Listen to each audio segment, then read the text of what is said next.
Hello, welcome to Spotlight, a spring sun of creative growth. Spotlight, brought to you by the Isle of Man Arts Council. This evening, the first week of two which are going Shakespearean, as we talk to two professionals involved in the production of an outdoor promenade performance later this year, Midsummer Night's Dream. Hear about the latest revision to a best-selling book on the history of the island. And the first part of a chat with queer Manx poet Simon Maddrell as he releases his latest work.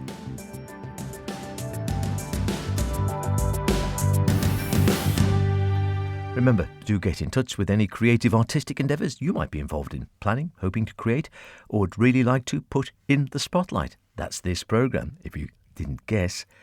Poetry, theatre, music, literature, ceramics, sculpture, film, mime, calligraphy we had the other week, wonderful. There must be more. Drop me a line, howardkane@manxradio.com, Kane with an E, or just spotlight@manxradio.com.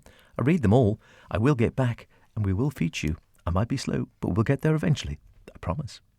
So, Shakespeare, bit like buses on the Isle of Man it seems, none for a while, then two come along at once. The Gaiety will play host to what promises to be a wonderful staging of Macbeth in a few weeks' time. We'll be hearing more about that next week.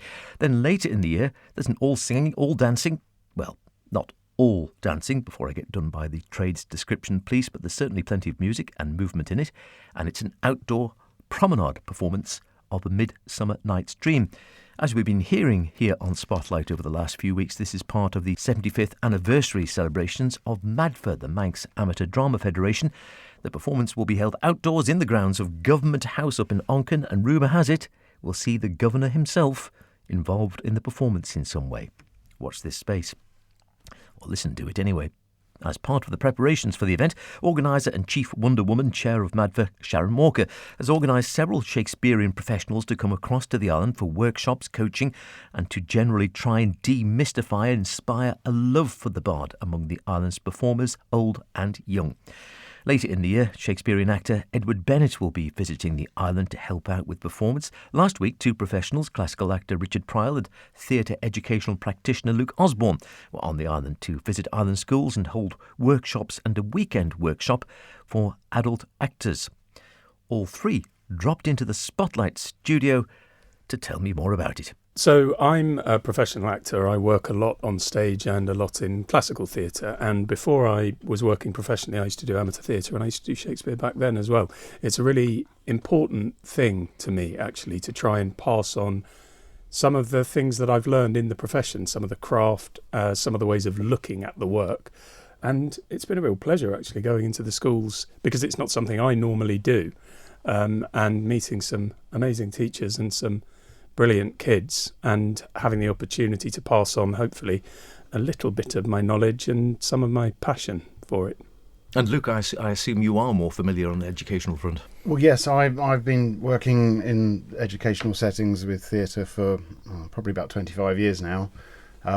Recently working with a mutual colleague of mine, and Richard sort of crosses over in certain spheres, an actor Edward Bennett, and he got me involved in this through Sharon.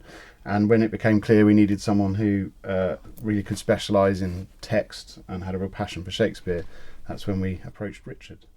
That's because everyone else got busy doing plays and Netflix shows and things like that, and I'm free, essentially. And a genuine desire to be here as well, of course. I'm very happy to be here, yeah. So what sort of response have you had? I mean, how do sort of today's generation take to Shakespeare, do you think? Everybody, I think, now is familiar with the idea that people encounter Shakespeare in school and it puts them off for life. And that's not the response we've had, for sure. I think perhaps there is a mistake sometimes made with Shakespeare's texts, which is to think of them as an exercise in academic thought, when in fact they're very alive, they're very vibrant, and something that we keep stressing throughout our work with the schools, and again the workshop we're delivering on Saturday, is how important it is to speak the texts, to bring them to life and to enjoy them. Actually, I'd say that probably, if anything, the enjoyment of them is where we start, not where we're aiming for. And do you think, do you think it is an educational matter? Is it the fact that people have been turned off perhaps by the way that Shakespeare's been presented in the past?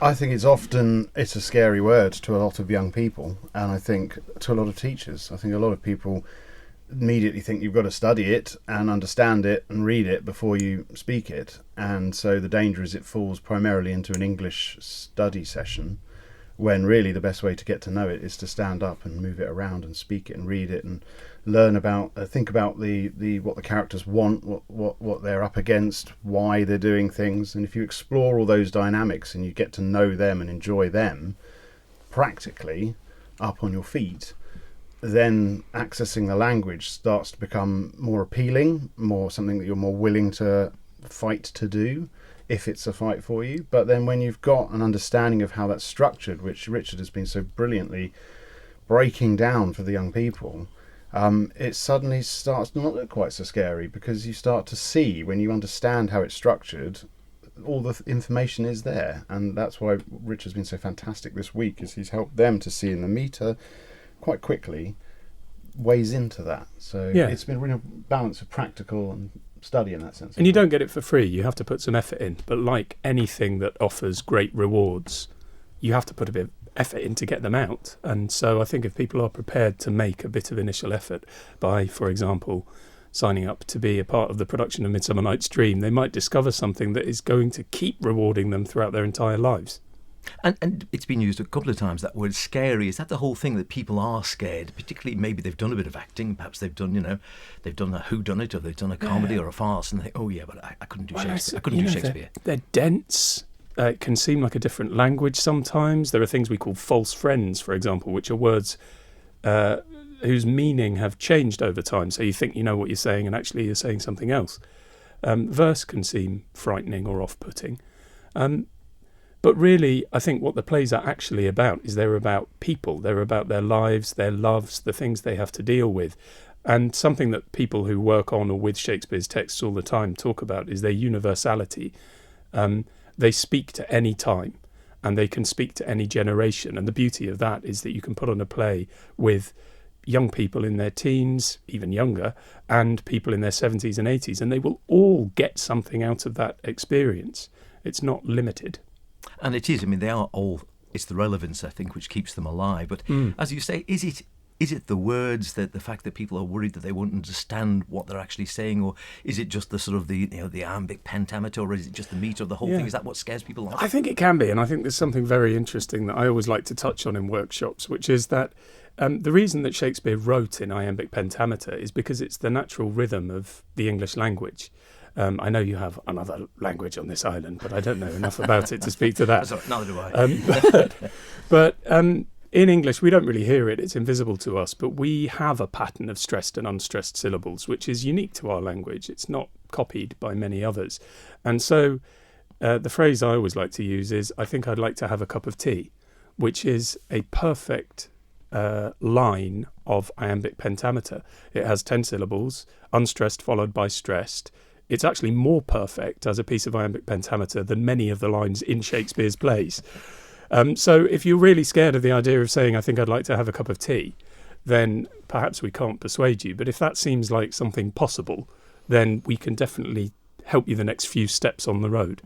So can anyone with an interest in perform Shakespeare? Absolutely. If they're prepared to put in a bit of time and effort, and if they've got the right people helping them, there is no reason why anyone... I mean, I used to work with students for whom English was not their first language.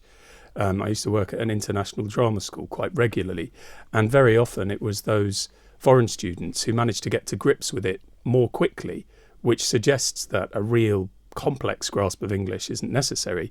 Perhaps they just weren't put off. Perhaps they were just prepared to give it a go. I was going to say, I think it's about being prepared to fail. And I think so often in the educational settings where, young people, children, it's the next exam, the next test, and, you pass, you fail, you get it right, you get it wrong. And then obviously you've got your inhibitions as you're growing and understanding who you are. And so you don't want to make a fool of yourself. And then when you're presented with something which can seem alien, there's that fear of, well, I don't want to get it wrong. I don't want to fail. And you need to be in a supportive environment to take a leap and have a play with the text. And then, of course, when you leave an educational setting and you're older, some people look to you and expect you to have answers, and so you're afraid to fail. You don't want to necessarily put yourself out there. So I think it's having that willingness to say, okay, I don't know the answers here. I'd like to look into it and find out some more, and I'm prepared to get it wrong. And the process of discovery through making mistakes and misunderstandings and wanting to know more, that's how you find your way in. But so often when people come to or are presented with Shakespeare, it's at a time when they feel perhaps they don't want to take those risks. And so that's what we've been really trying to say in the workshops, is it's okay, don't worry, you don't need to have all the answers. There's ways in, there's so much to discover, and these plays have been around for hundreds of years and people are still trying to understand them. So don't worry, just enjoy the process of breaking through those perceived barriers. And I think that's been something we've really focused on, isn't it? And so has it been within the sort of the workshop scenario, is it generalistic? Do you take particular themes? Do you look at particular plays, or is it a sort of a wider scope about the sort of the general, the language, the meter, the themes, etc.? Yeah, I mean, I bring, I suppose, from my professional background, a relatively, I mean, every director works in different ways, every production is different. The last couple of things I was working on, I was in a production of Coriolanus at the National Theatre in London, and before that I was David Tennant's understudy in Macbeth at the Donmar in the West End. So the last two jobs I've done have been Shakespeare, and there are some things that are very different about them. One of them was a very intimate show. One of them was a huge epic production with giant stone pillars that swung around in the air. But what they have in common is that the actors are doing their work on the Shakespeare, and that is to do with the general stuff that you're talking about.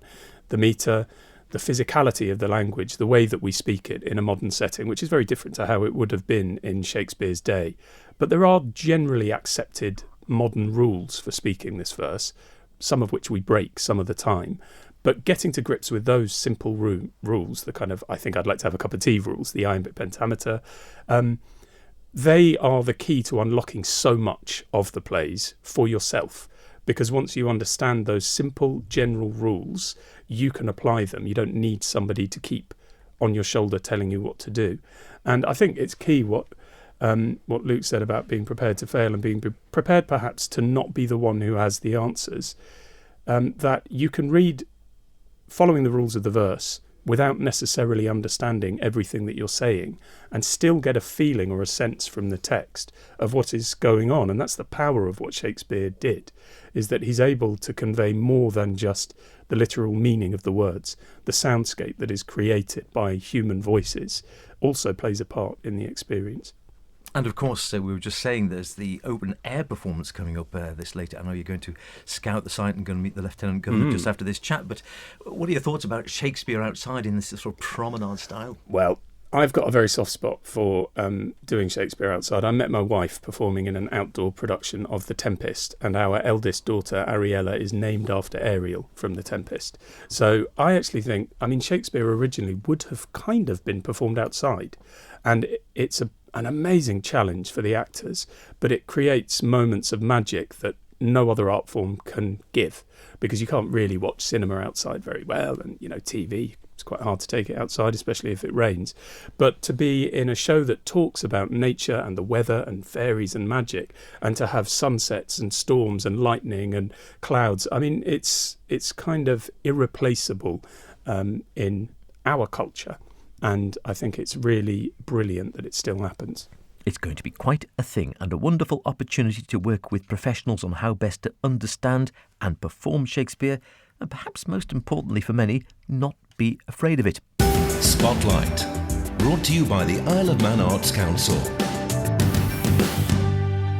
Now, there's no shortage of wonderful books about the Isle of Man in the shops, but not that many which aim to provide a readable history of the island from prehistory to current times in one tome.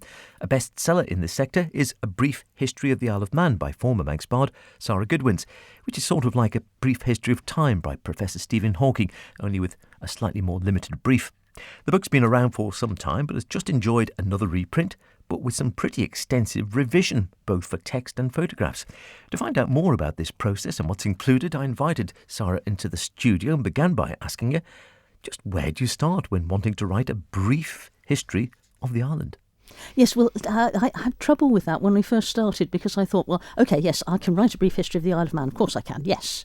Where do I start? Well, I start with the Vikings. No, I don't. I start with the Celts. No, I'll start with the Stoics. Well, actually, why don't we start with where the island became an island? Because otherwise it's not a complete history. So we started sort of 50 million years ago or whatever it was, when the island was south of the equator. Which, I think like, just that in itself a lot of people probably wouldn't realise in any case. That took quite a lot of research to work out exactly, because obviously it wasn't an island then, it was in a bigger landmass. But that took quite a lot of research to work out what happened to the landmass. It's not also, I mean, if you're writing this sort of thing, you tend to get terribly enthusiastic and you end up writing lots and lots and lots about the geology and the movement of the continents. So then you find that you've written several thousand words of really boring stuff that nobody wants to read. So you then throw that away and try and make it more interesting. Yeah. And what was the sort of... Because the editing process is the fascinating part, isn't it? As you say, you can do the research, come up with lots of interesting facts and figures. But then when it come down to actually producing the book, it's got to be readable, as you say, because no one's going to wade through unless it's just purely a reference book, and it's not designed just to be a reference book, it's meant to be readable as well. But then it's a case of what goes in, what goes out. That's always a difficult one. The current edition is a revision, so I actually had something I could start with. When I was first doing it 14 years ago, I didn't have that luxury, and so I started doing it. It sounds like an artificial thing, but I worked out roughly how long I wanted the book to be. And then from there, I divided that into sections of what needed to be said. Like we mentioned earlier, the Vikings. There's a chapter on Vikings. There's a chapter on the Stanleys because they ruled. And there's obviously a chapter on once revestment happened and Westminster took over again. So I worked out roughly how long each of these chapters could be within the amount that I'd allowed for the book. Mm-hmm. And so I had to write to that. And so I had to select within each chapter. But that did mean that I was selecting within a topic, not trying to wade through a morass of an entire history without any form of guidance. I mean, it is a revision. So how often... Because like any of these things, you do something and perhaps it does need revising. So when do you decide it needs revising, and what do you normally go to actually look at? Are you talking about purely updating it to bring it sort of up to more current times, or are you also thinking about maybe new research or new elements of its previous history which might be tweaked a little? Both. Both. When we revise is relatively easy to decide. I'm afraid it's down to the money. It is a very well selling book, which is great. It's our bestseller without a shadow of a doubt, and we reprint it fairly frequently. But then we get to the stage of we have to reprint it and increase the price because paper and everything else goes up. So we have to increase the price. As soon as we get to the stage of needing a price increase, I don't feel that I can just reprint it and put the price up because I don't feel that's fair to the readers. Because I'm asking them to pay more for something that 2 weeks ago they could have got for a cheaper price. So when we know that that's coming up, that's when we do a revision. How we do the revision, it is a bit of both. I look through the whole book, because obviously I wrote it, so I look through the whole book and find there are certain passages, certain parts of the book you think, this is terrible. I can do better than this. So you do the revision again. Or sometimes you are already aware of history isn't static. Somebody's discovered something more about the history, and so you put that in. And also you ring the changes a bit. I mean, there are various cairns, barrows on the island, like Castell yn Erd, King Ori's grave, whatever. You may not have all of them in the one edition. You may change, or I may change, because they're very much the same sort of era, and you change the pictures and things like that. So it is. We hope that every time we've revised it, we've improved it. And do you actually go back and sort of reread the entire book yourself to remind yourself of the... Oh, yes. Yeah. Oh, yes, because, I mean, the last time it was revised was 6 or 7 years ago, and I've forgotten it all. It's a bit of a senior moment. I'm getting on in years. and also I've worked on other books in between. Yeah, of course. So I do have to reread it. And it does take quite a long time to revise. It's probably 3 or 4 months that we spend revising it. So we have to plan in advance when we think we're going to run out and have to increase the price. And it's quite a change, because I was looking here that the latest revision has got around about 30% new text and about 50% new pictures. Yes, the pictures are... I don't want to denigrate how difficult getting the pictures are, because my husband, George Hobbs, he does all the photography, or quite a lot of the photography, and he's very meticulous about how he does it and what he does. I mean, just the front cover picture, for example, it's Cronkney Arielé, and it took him 3 goes to get it. The first time because he went up there and the sun was in the wrong place, so he worked out when the sun would be in the right place and came back and the sun was in the right place, but it was a heavy mist. And so then he came back again and got the front cover, and while he was getting that front cover, he was lying on the floor and a dog walker thought he was dead. That's a great story, that, yes. Oh no. Yes. But he does go out and take most of the pictures, but also we've been very fortunate, having been on the island for a number of years now, we've got people that will lend us their photographs. There's a gentleman called Ray Stanfield who has a number of old photographs that he's loaned us. John Warnham has a drone which he takes aerial pictures for. I mean, for himself, not just for us, but he's very kindly allowed us to borrow his drone pictures. We've even had a photograph borrowed from Lady Lorimer. What? Because it was on her Christmas card. And we liked it, and I wrote tactfully and asked, could we possibly use it in the book? And very helpful she was, and she's loaned it us to use in the book. The revised version of A Brief History of the Isle of Man is published by Lockton Books. It's available now in all good bookshops, and probably a few rubbish ones as well. And if you've ever fancied getting a readable book which will give you a broad understanding of island life, history, culture and geography, this is the tome for you. Even I can read it. That says a lot. Sarah is a Manx bard, of course, so we'll probably enjoy our last guest this evening as I catch up with friend of the programme and all-round good chap, the queer Manx poet, Simon Maddrell. Simon's worked out of Brighton for many a year now after previously being based in London, but remains fiercely proud of his Manx roots, oft uses the island for poetic inspiration. His latest collection, however, has the intriguing title Patient L1. So, of course, the obvious question to start when I chatted with him was, who he? Yeah, he's a man called Jonathan Blake, who some people may recognise from the film Pride, which was about lesbians and gay support the miners, which is about 10 years old now. And the person played by Dominic West was Jonathan Blake, who was one of the first people in the UK to be diagnosed with HIV back in October 1982. And the Middlesex Hospital named him Patient L1, which at the time was lymphadenopathy, because they hadn't quite worked out what was going on yet. So yeah, this is the story of his life, really. He was born in 1949. He was 18 in 1967, which is, of course, when across partially legalised sex between men. And he lived his life as a actor. Yeah, and it's a story of his life, which includes 38 years living with a man called Nigel Young. So how did you come, or what drove you to sort of come into writing this story, which, as you say, it's writing this story as a verse memoir, sort of in his own voice? Yeah, which is quite I'm not aware of anyone doing it like this before. So I sort of felt that telling it in his voice as though it was a memoir was the most effective way of doing it, because if you like, it takes me out of it as much as possible in the way that a biography doesn't. I mean, obviously I'm in there somewhere because of what I'm choosing to say, what stories I'm choosing to tell and what have you, but this is based on over 60 hours of interviews with Jonathan. I saw him in a play called The HIV Monologues at the Ace Hotel in Shoreditch back in 2017. And that was sort of based on, or part of the story was based on his story.